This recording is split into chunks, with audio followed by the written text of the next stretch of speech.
The warship moved through space like a ghost. Its name was Crimson Fang, and it carried 50 of the deadliest warriors in the known galaxy. They were Volanti, a species that looked like lions walking on two legs. They stood 7 feet tall. They had golden fur, sharp claws, and teeth that could tear through metal. For 1,000 years, they had conquered world after world. No species had ever defeated them in open battle. War Chief Karth stood at the front of the command deck. His mane was darker than most Volanti, almost red, and his eyes burned with cold fire. Around him, his warriors waited in silence. They could smell his anger. It filled the air like smoke. "Play it again," Karth said.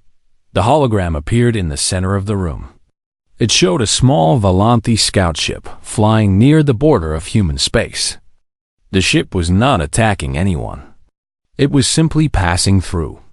Then, without warning, 3 human patrol vessels appeared.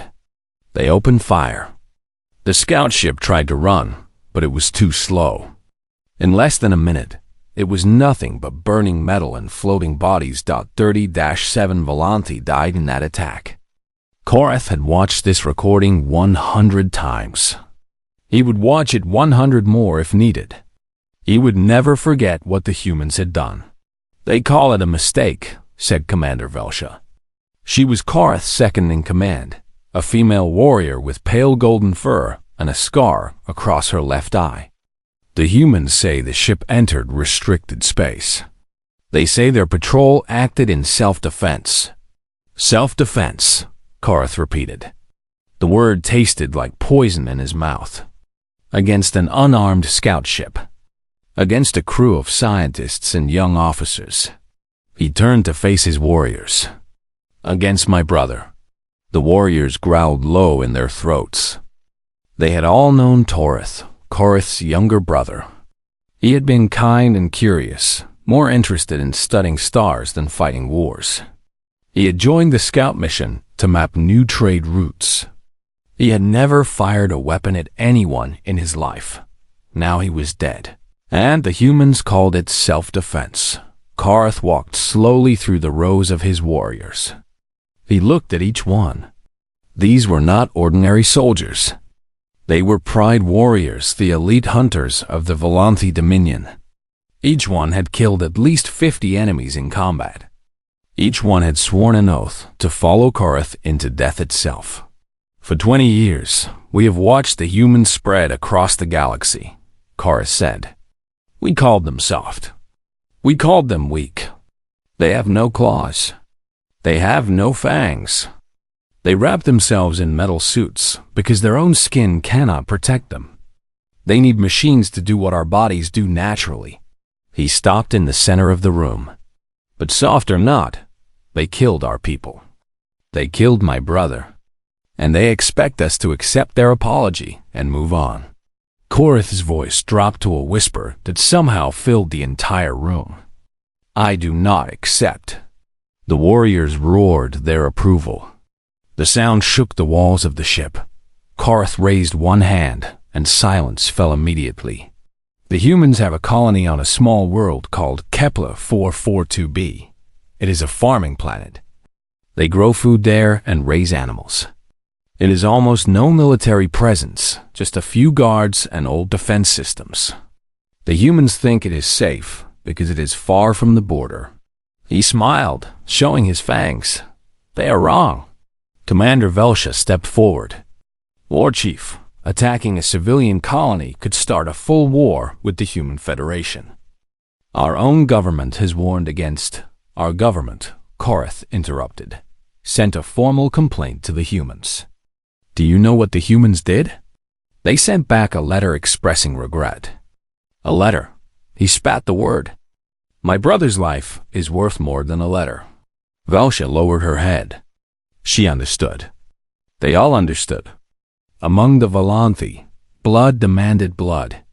When family was killed, revenge was not just allowed, it was required. A Volanti who did not avenge his fallen kin was no Volanti at all. "We will not destroy the colony," Karth continued. "We will land, take prisoners, and make examples. We will show the humans that Volanti lives have value. We will make them fear us the way they should have feared us from the beginning. And then we will leave, before their warships can respond." He looked around the room one final time. "Some of you have fought humans before. You know they are not as weak as they appear. They are clever. They make traps. They use tricks and technology to overcome their physical limits. Do not underestimate them." His eyes hardened. "But do not fear them either. They are still prey. And we are still the greatest hunters in the galaxy." The warriors began to chant. It was an old battle song, passed down through 100 generations. The words spoke of glory and honor, of blood and victory.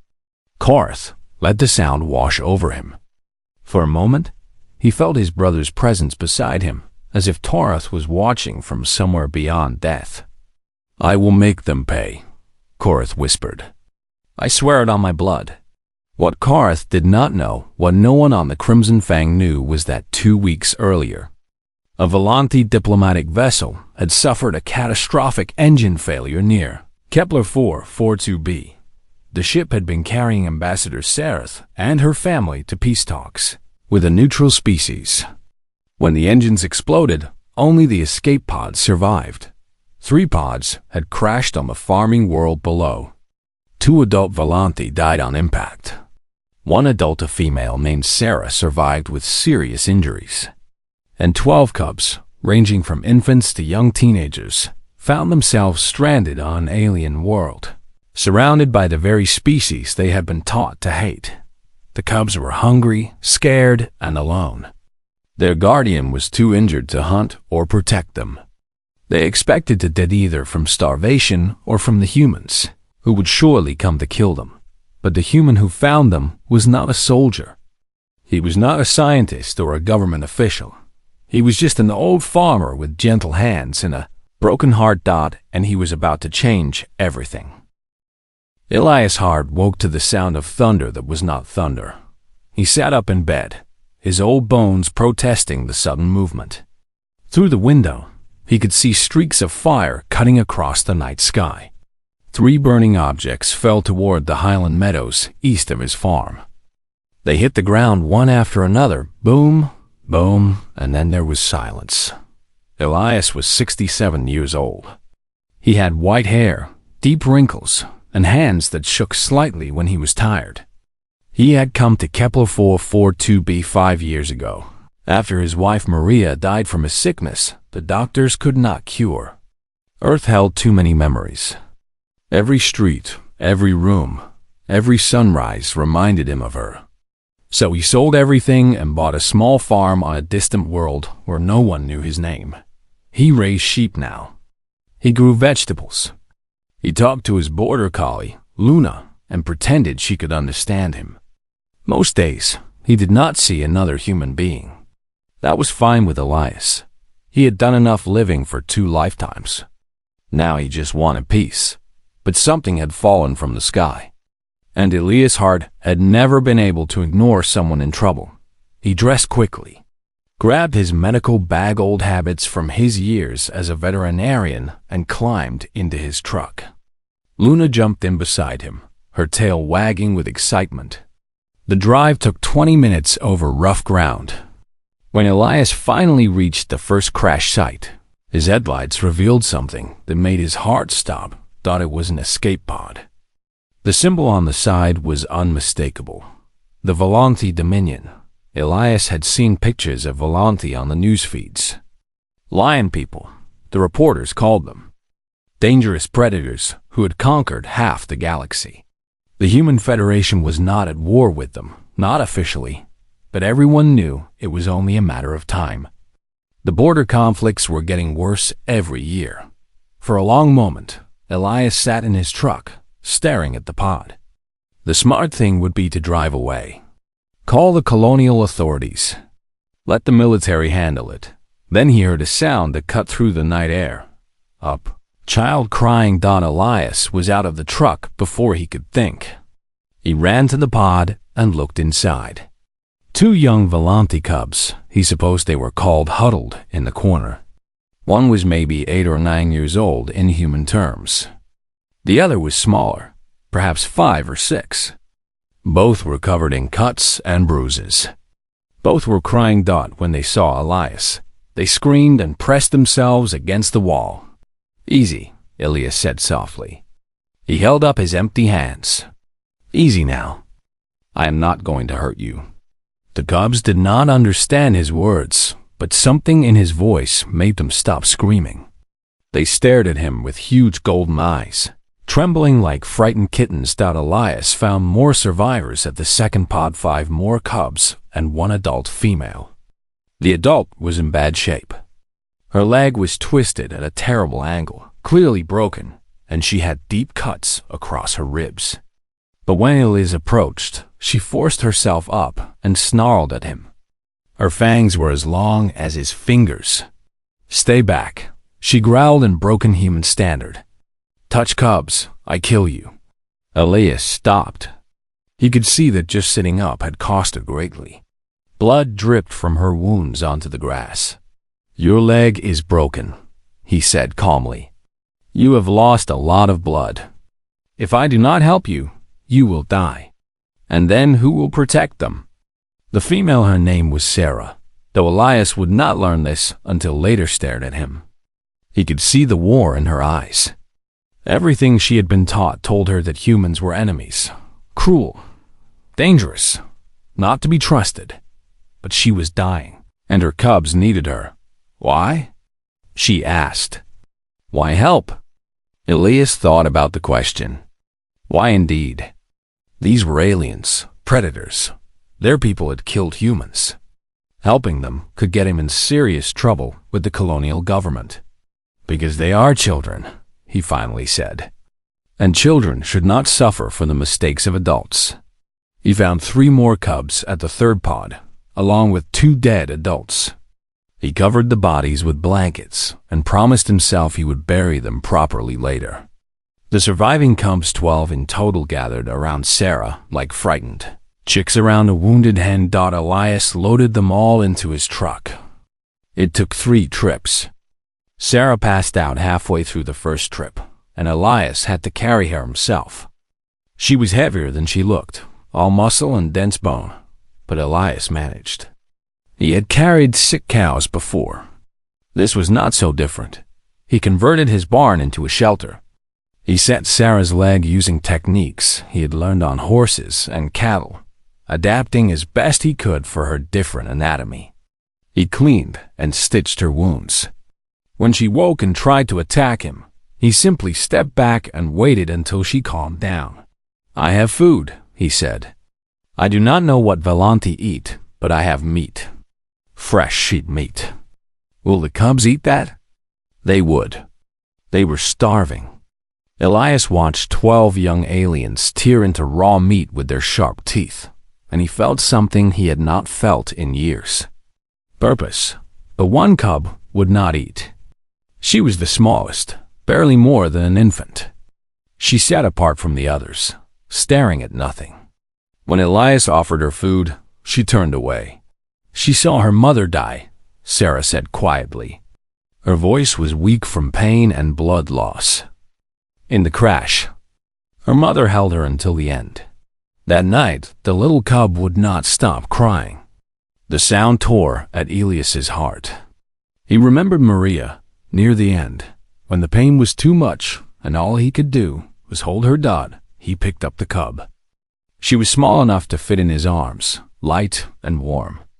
She struggled at first, hissing and scratching, but Elias did not let go. "I know," he whispered. "I know it hurts.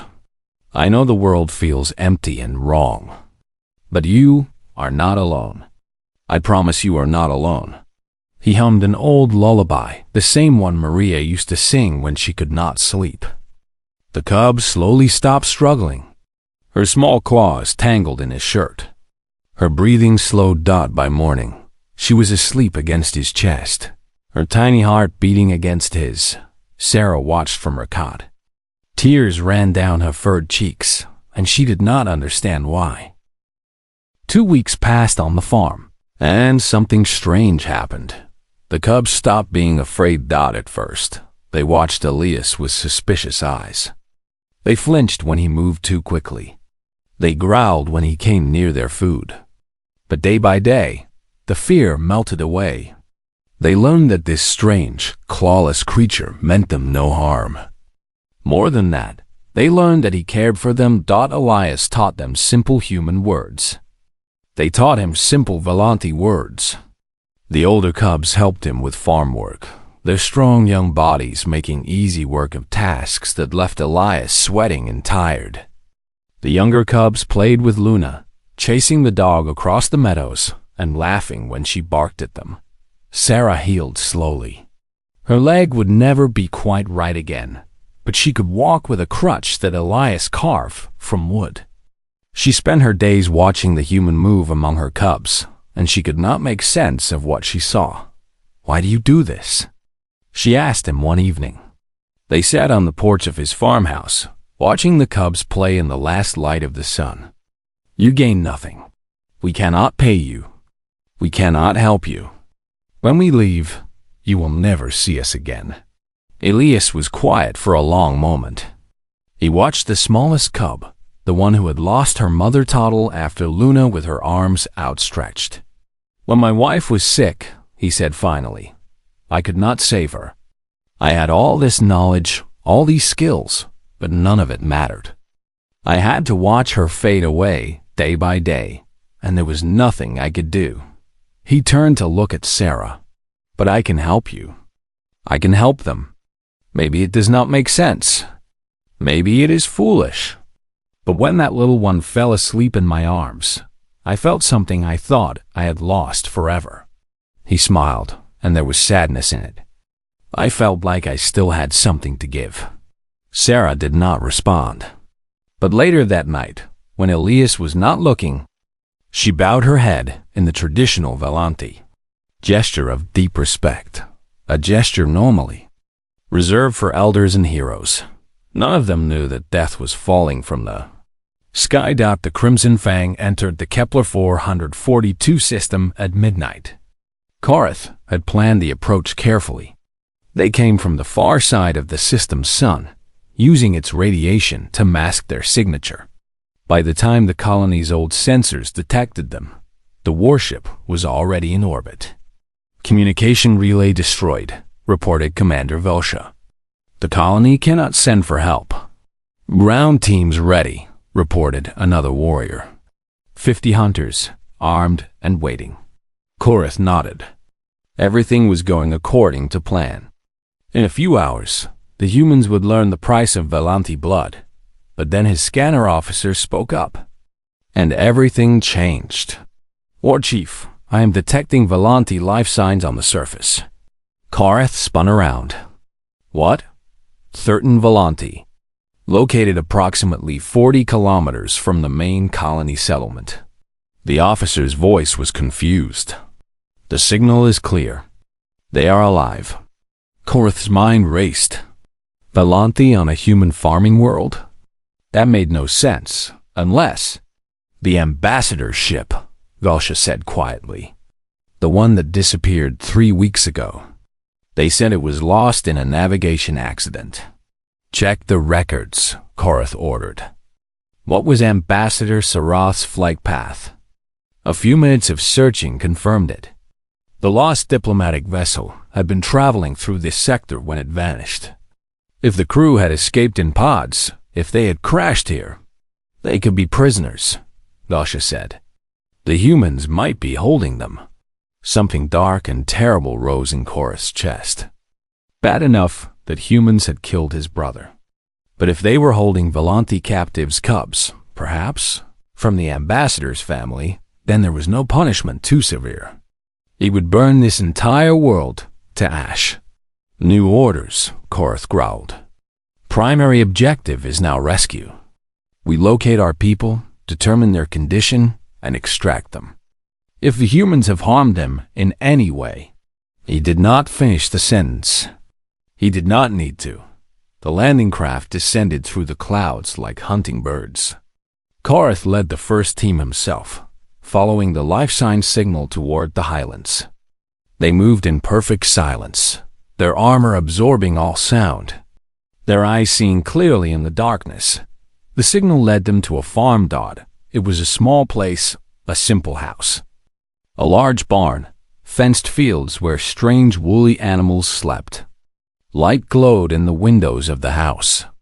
Karth could smell cooking meat, wood smoke, and something else. Something that made his nose twitch with confusion. Volanthi cubs. The smell was unmistakable. Young ones, many of them, but mixed with that smell was something else. Human. Not the sharp scent of fear or the bitter odor of cruelty. Just human. Calm. Settled. As if the human who lived here was completely unafraid. "I count one human adult inside," whispered a scout. Elderly male. No weapons detected. No other humans in range. Where are our people? Inside the house. All 13 signals, including the cubs. Karth gestured to his warriors. They spread out, surrounding the building. He expected guards, traps, some kind of resistance. There was nothing. Just an old wooden house with warm light in its windows. "Something is wrong," Velsha murmured. "This is too easy." "It is a farm," Karth replied. "The human is a farmer. What defenses would a farmer have?" But even as he said it, doubt crept into his heart. This did not feel like a prison. It did not smell like a prison. The scents coming from inside were domestic, peaceful. He could smell cooked meat and some kind of grain. He could smell the cubs, not frightened and desperate, but calm. It made no sense. "We go in," Karth decided. Quietly. "We see what we are dealing with before we act." His warriors moved toward the house. They found a window that looked into the main room and peered inside. Karth looked, and the universe he knew ended. The fire had burned low in the stone fireplace. Orange light flickered across the walls, painting shadows that danced like gentle ghosts. The room was warm and quiet, filled with the soft sounds of peaceful sleep. Karth stood frozen at the window, unable to move, unable to breathe. An old human male sat in a large, worn armchair near the fire. His head was tilted back, his eyes closed, his chest rising and falling with slow, steady breaths. He was thin and wrinkled, his white hair messy from sleep. He looked fragile, harmless, the kind of creature a Volanthi warrior could kill with one careless swipe of his claws. But it was not the human that made Karth's heart stop. 5 Volanthi cubs were sleeping on the old man. 2 were curled in his lap, their bodies tangled together like a pile of golden kittens. 1 was tucked under his arm, pressed against his side. 1 lay across his chest, her small face peaceful and content. And the smallest, barely more than an infant, had her tiny claws tangled in the fabric of the human's shirt, holding on as if she would never let go. The human's hand rested on the infant's back. Even in sleep, he held her gently, protectively, the way a father holds a child. Around the chair, more cubs slept on cushions and blankets spread across the floor. They were clean. They were fed. Some of them smiled in their dreams. A dog, a small, furry earth animal, lay among them, its body providing warmth. 1 young cub had his arm wrapped around the dog's neck, and the dog seemed perfectly content with this arrangement. In the corner of the room, Sarah lay on a cot with her injured leg raised on pillows. Her eyes were open. She had heard the warriors approach. Her ears were still sharp, even if her body was broken. She looked at Karth through the window, and slowly, deliberately, she shook her head. "No," she mouthed. "Please." Karth turned to his warriors. They stood behind him, weapons ready, claws extended. They were the deadliest fighters in the galaxy. They had killed hundreds. They feared nothing, but now they looked at Karth with confusion and uncertainty. They had come expecting a prison. They had come expecting to find their people in cages, suffering, crying out for rescue. They had prepared themselves for violence and blood. They had not prepared for this. "War Chief," Velsha whispered. Her voice was strange, thick with emotion she did not understand. "What do we do?" Korath did not answer. He could not stop staring at the smallest cub, the one clinging to the human shirt. She was so small, so vulnerable. In her sleep, she made a tiny sound, almost like a purr, and snuggled closer to the human's warmth. He thought of his own daughter. She was about the same age. She made the same sound when she was happy and safe. This human, this old, weak, clawless human, had done something that made a terrified cub feel happy and safe.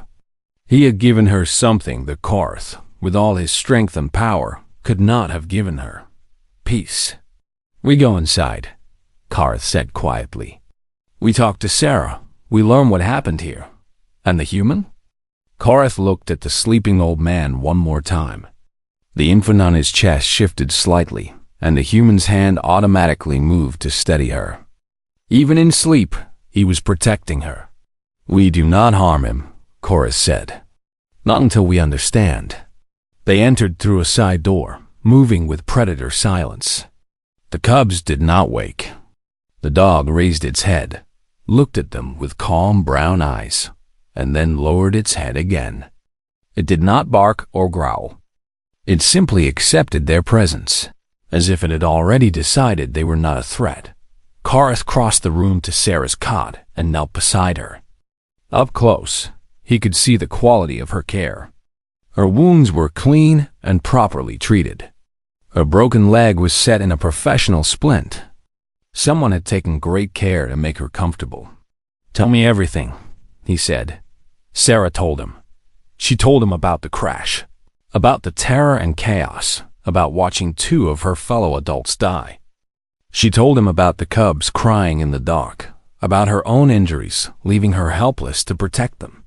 She told him about expecting death, expecting the humans to come and finish what the crash had started. And then she told him about Elias. "He found us on the first night," she said, her voice barely above a whisper. "I tried to attack him. I was sure he had come to kill us. But he just waited. He waited until I calmed down, and then he treated my wounds. He fed the cubs. He gave us shelter. Why?" Korath demanded. "What did he want in return?" "Nothing." Sarah's voice cracked. "I asked him the same thing, over and over. He wanted nothing. He said..." She paused, struggling with the memory. "He said that children should not suffer for the mistakes of adults." Korath looked back at the old man in the chair. He was still asleep, still holding the cubs, still at peace. "The little one," Sarah continued. "Kira, she saw her mother die. She would not eat. She would not sleep. She just cried and cried, and none of us could comfort her. But he, the human, he held her all night. He sang to her. He stayed with her until she finally slept." Tears rolled down Sarah's face. "He is not our enemy, War Chief. He is the kindest soul I have ever met. Human or Volanthi." Korath stood slowly. His warriors watched him, waiting for orders. They had come for blood. They had come for revenge. But what revenge could he take against this? What justice could he claim? The old man had not hurt anyone. He had saved lives. He had opened his home to creatures his people feared, creatures that could have killed him in his sleep, and he had cared for them as if they were his own children. Korath thought of his brother. Torith had been kind to. He had believed in peace, in understanding between species. He had joined the scout mission hoping to build bridges, not walls. What would Torith think of this moment? What would he say if he could see a human farmer cradling Volanthi cubs with such tenderness? He would say that this was what peace looked like. He would say that this was more important than any war. Korath sheathed his claws. "We take Sarah and the cubs back to the ship," he said quietly. "We tell command that we found them abandoned. No human contact. No witnesses." "War Chief," Velsha said carefully, "the mission was revenge. The Council expects, the Council can wait." Korath's voice was hard, but not angry. "I came here to punish humans for killing my brother. But my brother would have loved this human. My brother would have called him friend. He looked at the sleeping cubs one last time. I will not destroy what my brother would have treasured." The extraction happened before dawn. Korath's warriors carried the sleeping cubs gently, as if they were handling precious glass. Even the hardest fighters among them moved with unexpected tenderness. Something had changed in them tonight. They had seen something that did not fit their understanding of the universe, and they were still trying to make sense of it. Sarah insisted on saying goodbye. She limped to the chair where Elias still slept. The smallest cub still clutched against his chest. For a long moment, she just looked at him. The strange, soft creature who had given everything and asked for nothing. "I do not know if our peoples will ever have peace," she whispered. "But I will tell everyone I meet about the human who saved us. I will tell them that not all humans are enemies. I will tell them about you." Then she reached down and carefully lifted the infant from Elias's arms. The old man stirred. His eyes opened, confused and bleary. He saw Sarah holding the cub, saw the massive Volanthi warriors standing in his home, and for one terrible moment, he understood that something was about to end. "Please," he said. His voice was rough with sleep, but there was no fear in it, only concern. "Please do not hurt them. Whatever you want from me, I will give it. Just do not hurt the children." Sarah felt tears burning in her eyes again. Even now, facing warriors who could tear him apart, his first thought was for the cubs. "We are taking them home," she said softly. "They will be safe. I promise." She leaned down and pressed her forehead gently against his, a Volanthi gesture of family bond, normally reserved for blood relatives. "Thank you," she whispered. "Thank you for everything." Then she was gone, carried by warriors into the darkness. The cubs went with them, still sleeping, unaware that their strange vacation was ending. Elias sat alone in his empty chair. The fire had died to embers. The house felt cold and quiet. He put his head in his hands and wept. The war did not end that night. Wars are complicated things, driven by politics and economics and fears that span generations. One moment of kindness could not erase decades of mistrust, but something had begun. Korath returned to the Dominion a changed man. He reported that the farming colony had yielded nothing, no prisoners, no opportunities for revenge. The council was disappointed, but there was nothing they could do. Korath was a hero, and heroes were allowed their failures. But in private, Korath began asking questions. He read human literature. He studied human history. He learned about a species that had clawed its way from primitive caves to the stars through cooperation rather than conquest. He read about human doctors who traveled to war zones to help wounded enemies. He read about human farmers who adopted orphaned animals of every species. He read about human musicians who believed that art could build bridges between worlds. And he began to wonder if everything the Dominion had taught him was wrong. 6 months after the mission, Korath requested transfer away from combat duty. His superiors were shocked. He was their finest warrior, their greatest weapon. Why would he abandon his purpose? "Because I have found a new purpose," Korath told them. "I wish to serve in the diplomatic corps." They thought he was joking. When they realized he was serious, they thought he had gone mad. But Korath had powerful friends and a perfect record. Eventually, they gave him what he wanted. 3 years passed. The border conflicts continued, but they did not grow into full war. Back-channel communications opened between the Dominion and the Federation. Secret meetings were held in neutral space. Slowly, painfully, both sides began to talk. Korath was part of those talks. He sat across tables from human diplomats and saw not prey, but people. He argued for peace when his colleagues argued for war. He spoke of his brother, not with anger anymore, but with sorrow, and with hope that Tarath's death might lead to something better than more death. And then one day, the humans brought a special guest to the negotiations. Elias Hart had not wanted to come. He was 70 years old now and tired. He had received medals from the Federation government, awards for heroic humanitarian action, but he did not feel like a hero. He just felt like an old man who had lost something precious and never gotten it back. But they told him that a Velanthi diplomat had specifically requested his presence.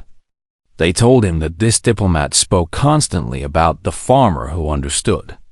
So Elias came. He walked into the conference room and saw, at the head of the table, a massive Velanthi with a dark red mane and eyes that burned with inner fire. The Velanthi rose to his feet when he saw Elias. "You?" Korath said. "Me," Elias agreed. They stared at each other across the room, the warrior who had come for blood and found something else, and the farmer who had given everything to children who were never his. "I know who you are," Elias said quietly. "Sarah told me about you. You were the one who came that night, the one who let us go." Korath nodded slowly. "I was. Why?" It was the same question Sarah had asked Elias so many times. Why help? Why show mercy? Why do anything that brings no benefit to yourself? Korath thought for a long moment before answering. "Because you taught me something," he said. "You taught me that strength is not just about claws and fangs. You taught me that the mightiest warrior in the galaxy could not have done what you did, hold a grieving cub through the night and give her peace." He walked around the table until he stood before Elias. "I came to that world seeking revenge. I thought humans were weak prey animals who deserve punishment. But you," he shook his head slowly, "you showed me that humanity's strength lies not in your weapons or your armies. It lies in your capacity to love things that are not your own." Elias felt tears building in his eyes. He thought of the smallest cub, Kira, and wondered if she even remembered him. "I think about them every day," he admitted. "I wonder if they are safe. I wonder if they are happy." Korath smiled, a strange expression on a lion's face, but genuine. "Kira's almost 4 years old now. She lives with Sarah's family. She is happy and healthy and loved." He paused. "She still sleeps with a piece of cloth that smells like human. Sarah told her it belonged to her grandfather." Elias let out a sound that was half laugh, half sob. The peace treaty took 2 more years to complete. Historians would write about strategic calculations and economic pressures. They would discuss political compromises and military realities. But those who were there knew the truth. Peace began in a farmhouse on a distant world, where an old man with gentle hands held sleeping cubs through the night. Peace began when a warrior came for revenge and found something stronger than hatred. Peace began when 2 species, separated by biology and history and fear, discovered that love does not recognize borders, because that is what humans do. Find broken things and make them whole. They find enemies and make them family. They find darkness and they bring light. And sometimes that is enough to change everything.